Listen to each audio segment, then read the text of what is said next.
할렐루야. 수요일 저녁 예배에 모신 분들을 예수 그리스도의 이름으로 환영합니다. 우리 함께 마음을 모아서 사도신경으로 신앙 고백합니다. 나는 전능하신 아버지 하나님 천지의 창조주를 믿습니다. 나는 그의 유일하신 아들 우리 주 예수 그리스도를 믿습니다.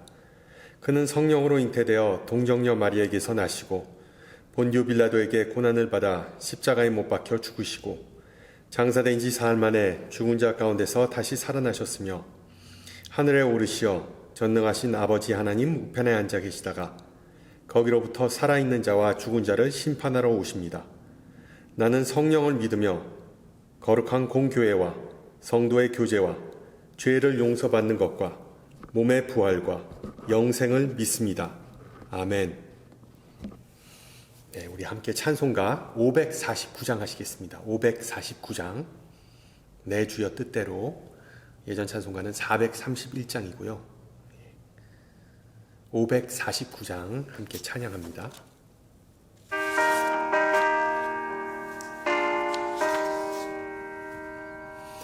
내 주여 뜻대로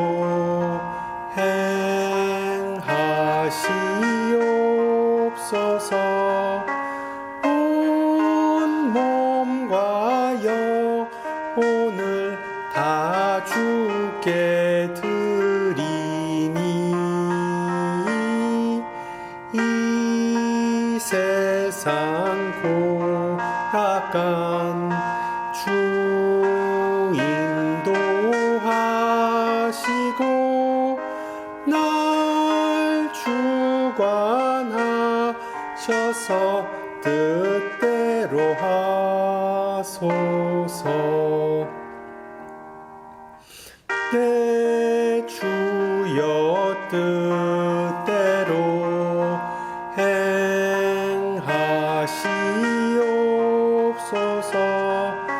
큰 근심 중에도 낙심케 마소서.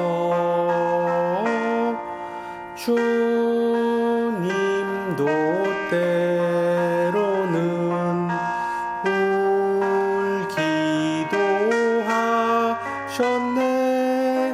날 주관하셔서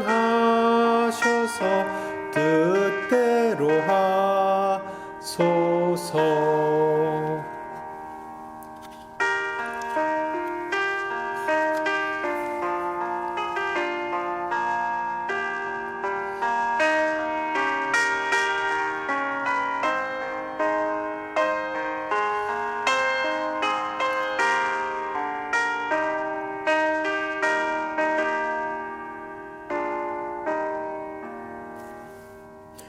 내 주여 뜻대로 행하시옵소서.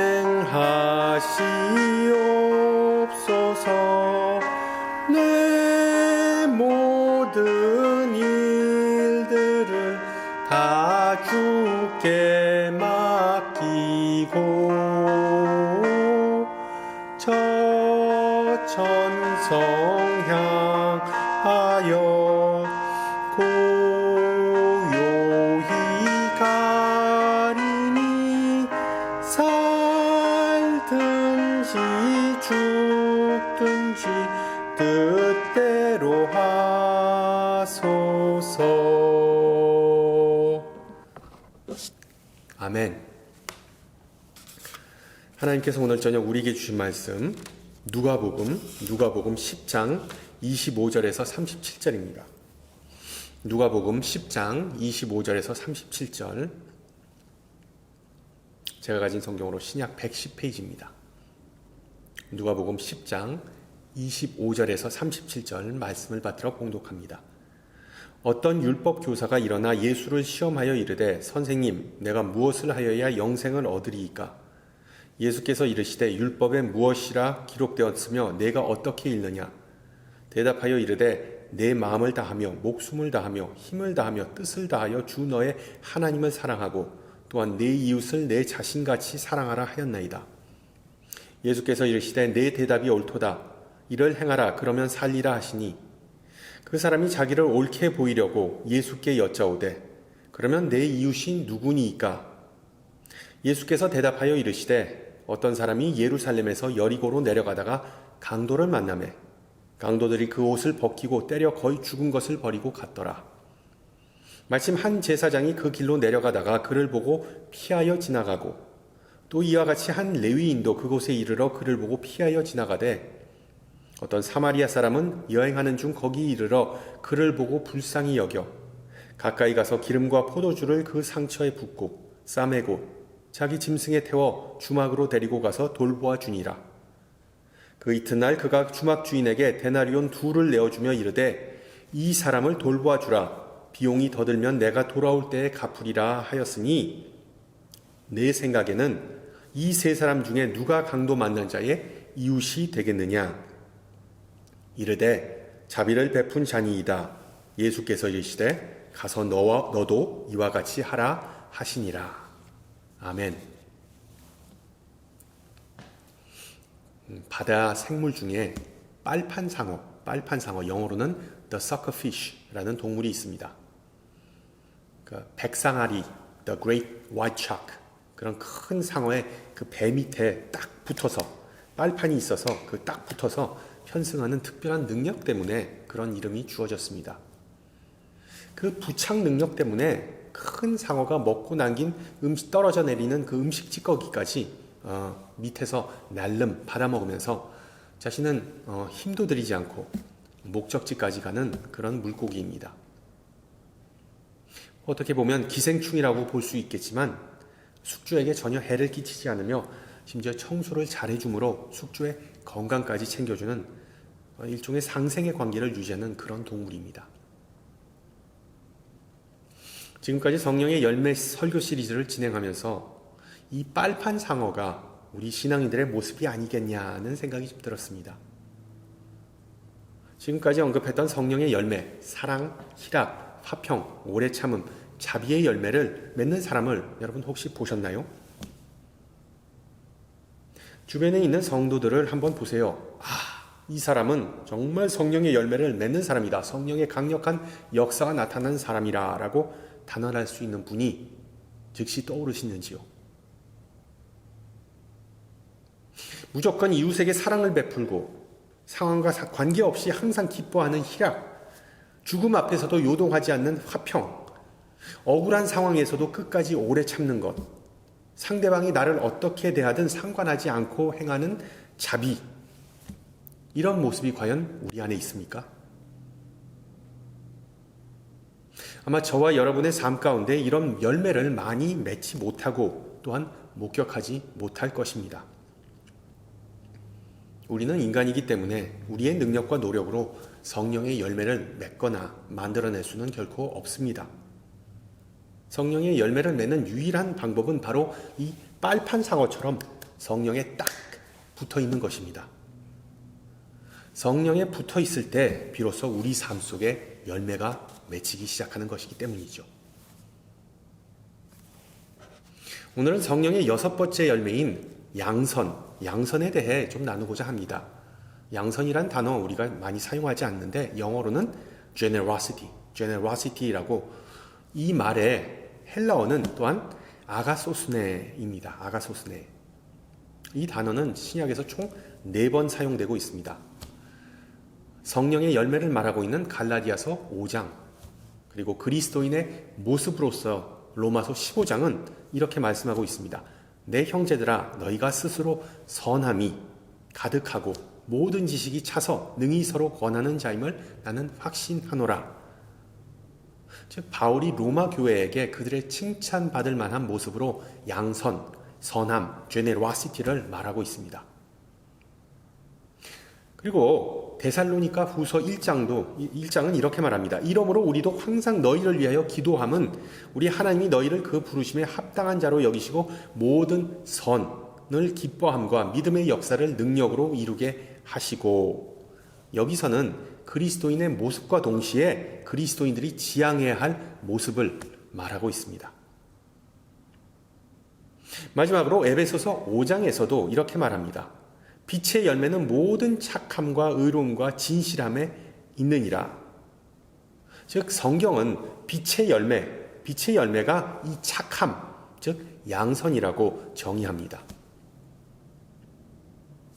종합해보면 양선은, 선함은 그리스도인에게, 즉 빛 안에 있는 자에게 당연하게 나타나는 선한 모습 또는 관대한 모습이라는 뜻입니다. 이것은 단지 마음이 선한 것, 마음이 관대한 것만을 가리키는 것이 아니라 삶 자체에, 삶 전반적으로 선함과 관대함이 드러나는 것을 의미합니다. 즉 양선은 선한 성품뿐만 아니라 내적인 것뿐만 아니라 외적인 것, 즉 선한 삶을 가리키고 있습니다. 이런 의미에서 양선의 모습이 가장 잘 나타난 말씀이 바로 오늘 본문이 아닌가 생각합니다. 오늘 말씀, 우리가 너무나 잘 알고 있는 선한 사마리아인의 비유입니다. 어느 날 율법학자가 예수님께 찾아와서 무엇을 하여야 영생을 얻으리까? 라고 물었습니다. 이에 대해 예수님께서는 율법에 무엇으로 기록되었으며 내가 어떻게 읽느냐라고 되물으셨습니다. 즉 예수님은 율법에 어떻게 기록되었고 그것을 내가 어떻게 해석하느냐라고 질문하신 것입니다. 이중적인 질문을 던지셨습니다. 이러한 예수님의 질문에 율법학자는 이렇게 대답하죠.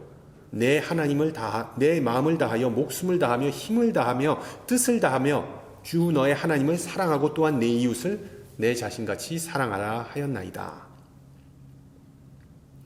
그럼 보다시피 율법학자는 율법에, 그러니까 성경에 어떻게 기록되었는지만 대답합니다.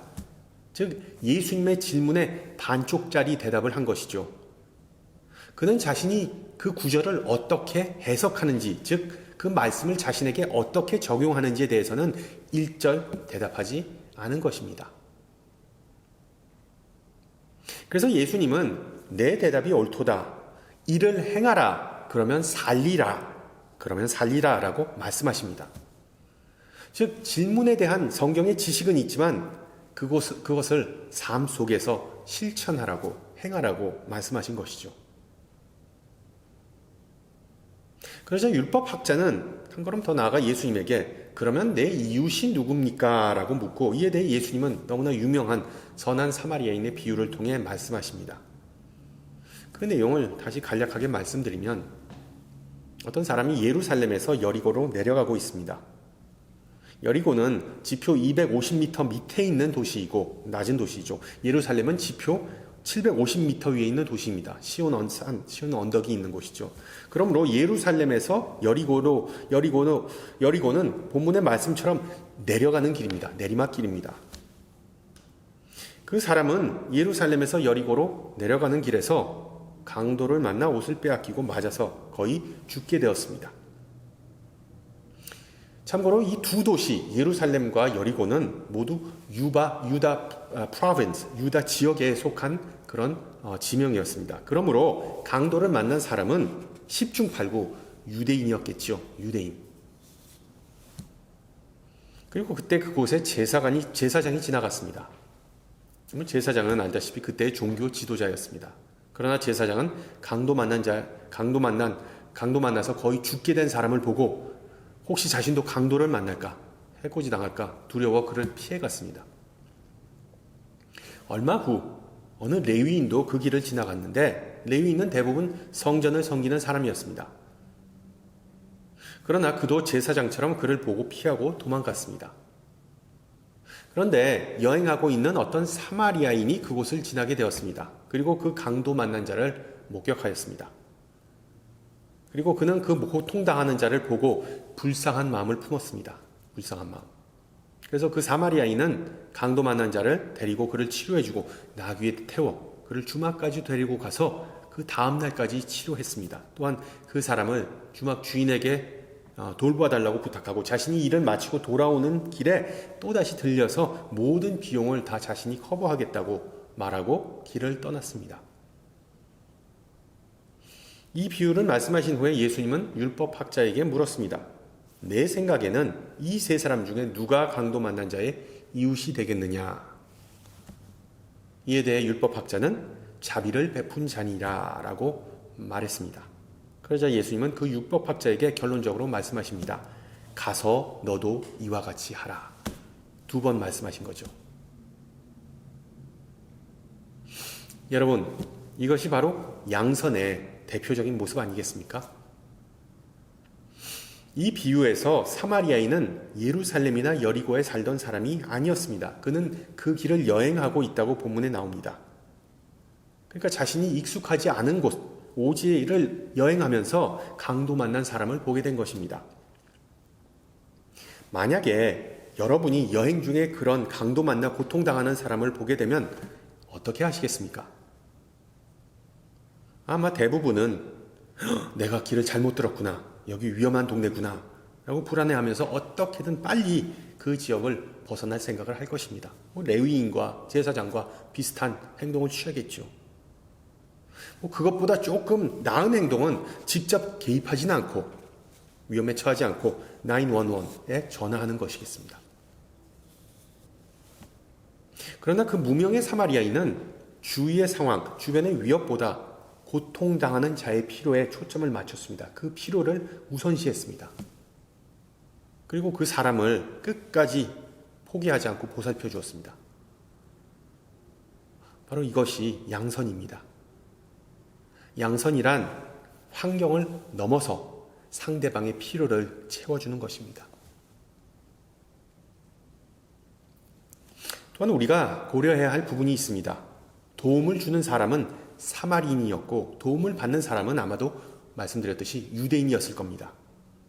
사마리아인은 수백 년 전부터 유대인들에게 순수한 혈통을 갖지 않은 부류로 낙인 찍혔던 사람들이었습니다. 여기서 역사 얘기를 좀 안 할 수가 없는데 사마리아는 남유다와 그리고 북이스라엘이 둘로 나눠진 두 왕국으로 나눠진 이후에 북이스라엘의 수도였습니다. 그리고 사마리아인이란 북이스라엘 전체 백성을 가리키는 단어였습니다. 북왕국 이스라엘이 아수르 제국에 의해 망한 후에 아수르는 북이스라엘에 이주 정책을 폈습니다. 즉 북이스라엘 사람을 다른 포로지로 강제로 이주시켰고 그리고 다른 포로지에 있는 사람을 북이스라엘로 이주시켰습니다. 그래서 한 나라의 정체성과 뿌리를 아예 없애버리고 희석해버려서 다시는 반란을 도모하지 못하게 하기 위한 아주 교활한 그런 정책이었죠. 그런 이주 정책을 통하여 북이스라엘 민족은 주위의 다른 민족과 결혼하게 되고 그들은 하나님의 백성으로서의 그 순수한 혈통을 지키지 못했습니다. 이에 따라 사마리아인은 바벨론 포로에서 돌아온 유대인 백성, 유대 백성으로부터 무시와 멸시를 당했던 그런 사람들이었습니다. 같은 민족끼리 인종차별을 하게 되는 그런 비극적인 상황이죠. 그런 면에서 옛날 한국 사람들도 신약시대 유대인들과 좀 비슷한 면이 있지 않았냐 좀 생각이 됩니다. 여러분, 튀기, 짬뽕, 혼혈인을 비하하는 그런 표현 옛날에 엄청 많이 썼던 것으로 기억합니다. 사마리아인의 유대인의 이런 적대적 태도는 누가 강도 만난 자의 이웃이냐라는 예수님의 질문에 대한 그 율법학자의 대답에서도 발견할 수 있죠. 그는 간단하게 사마리아인입니다 라고 대답하지 않고 우회적으로 자비를 베푼 자라고 대답합니다. 이름조차 부르기도 싫고 인정하기도 싫어하는 그런 태도를 보여주는 것이죠. 비유 속에 등장하는 사마리아인은 자신을 그렇게 멸시했던 유대인이 도상에서 강도를 만나 죽어가는 것을 보았습니다.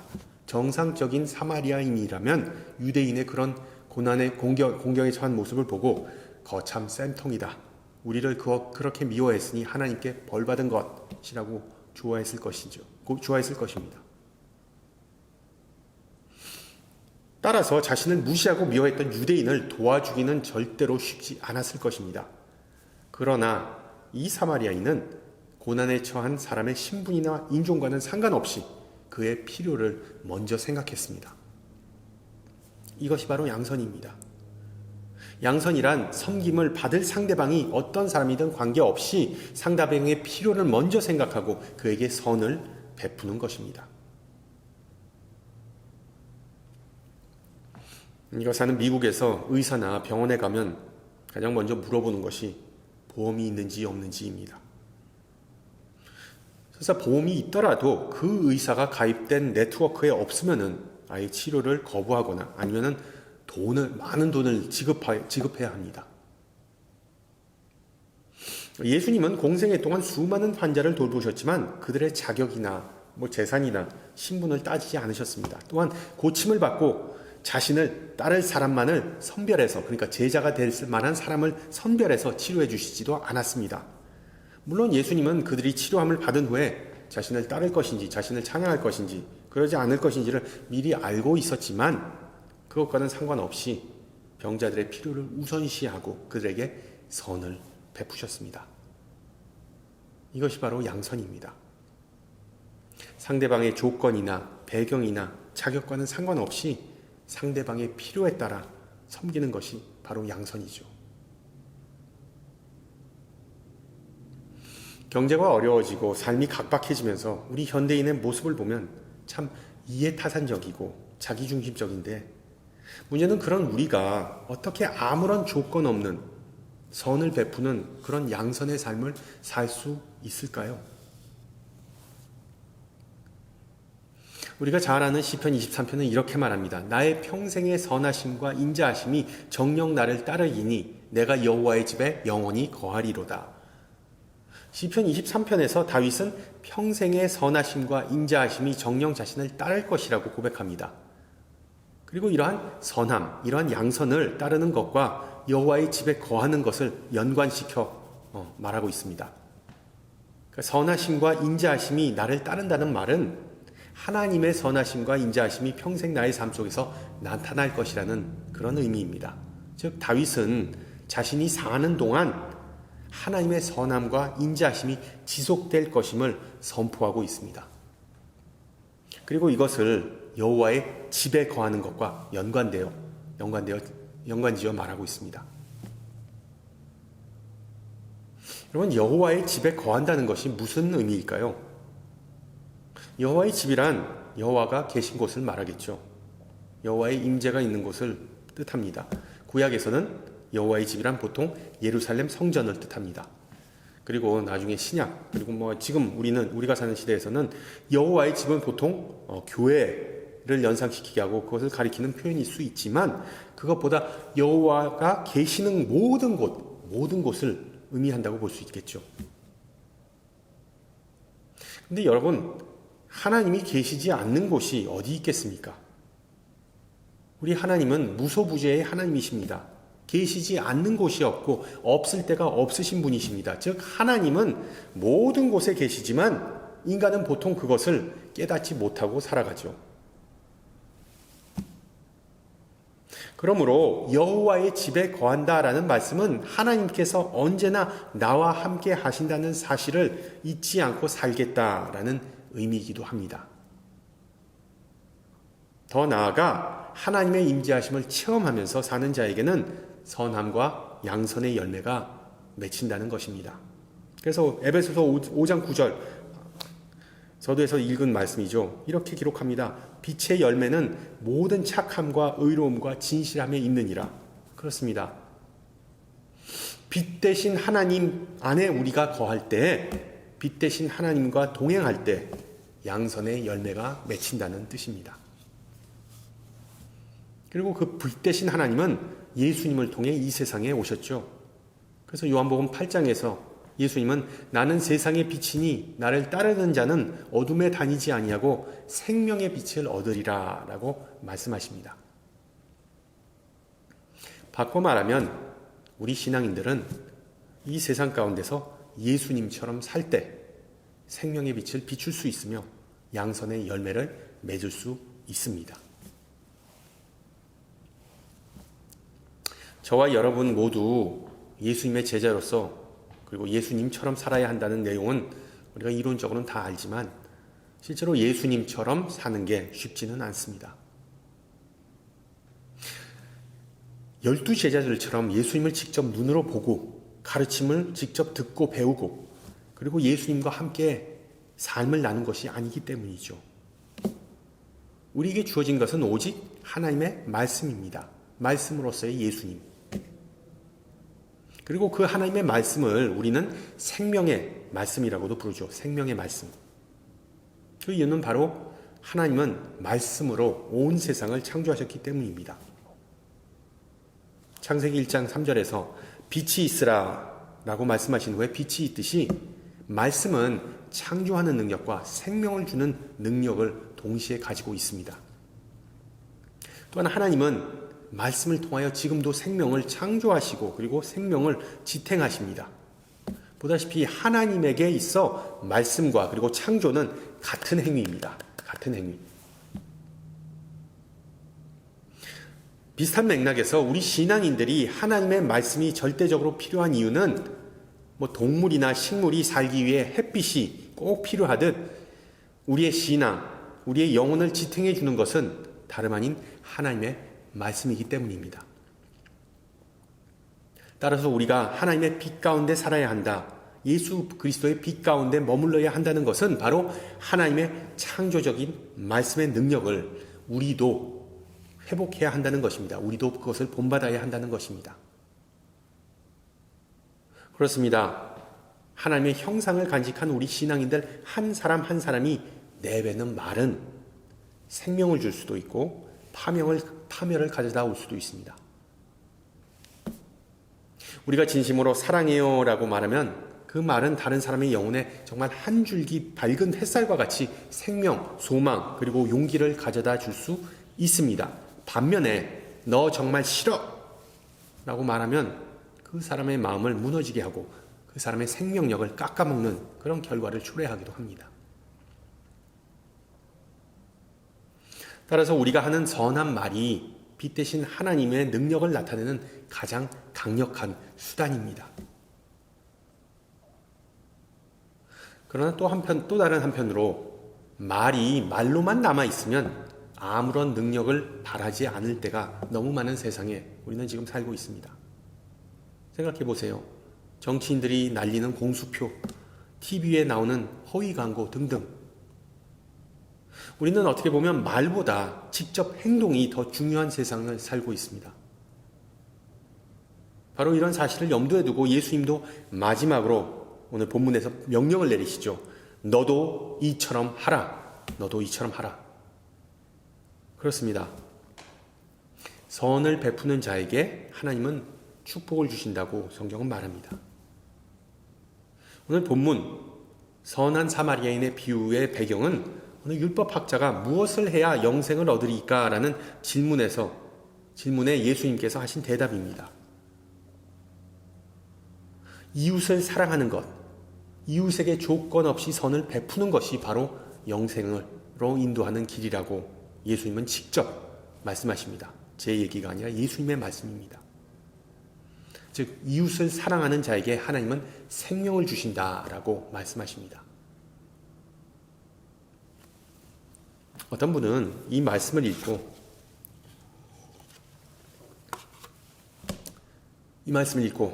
그렇다면 행위로 구원을 받는다는 말인가?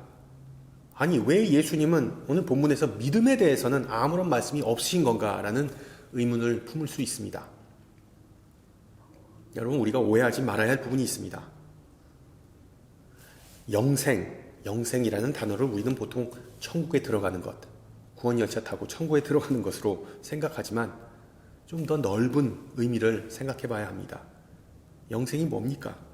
바로 영원한 하나님과 관계를 맺으며 사는 삶이 바로 영생입니다.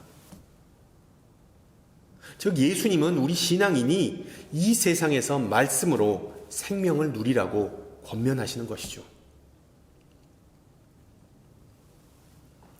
20세기 인도의 가장 유명한 기독교 개종자이자 진정한 예수님의 제자, 구도자였던 썬다싱이라는 사람이 있습니다. 썬다싱. 그 썬다싱의 전기를 보면 오늘 본문인 선한 사마리아인의 비유와 비슷한 일화가 소개됩니다.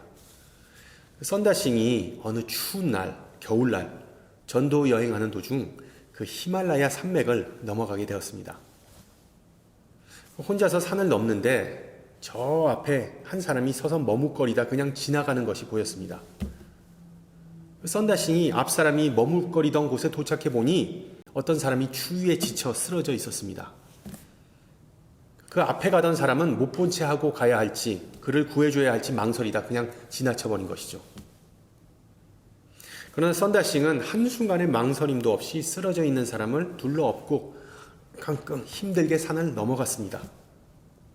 죽어가는 사람을 업고 가는 동안 땀이 엄청났습니다. 그렇게 한참을 가다 보니 앞에 또 한 사람이 쓰러져 있는 것이 보였습니다. 누군가 하고 자세히 보니까 바로 산을 넘기 전에 썬다싱보다 앞서 혼자 갔던 사람이었습니다.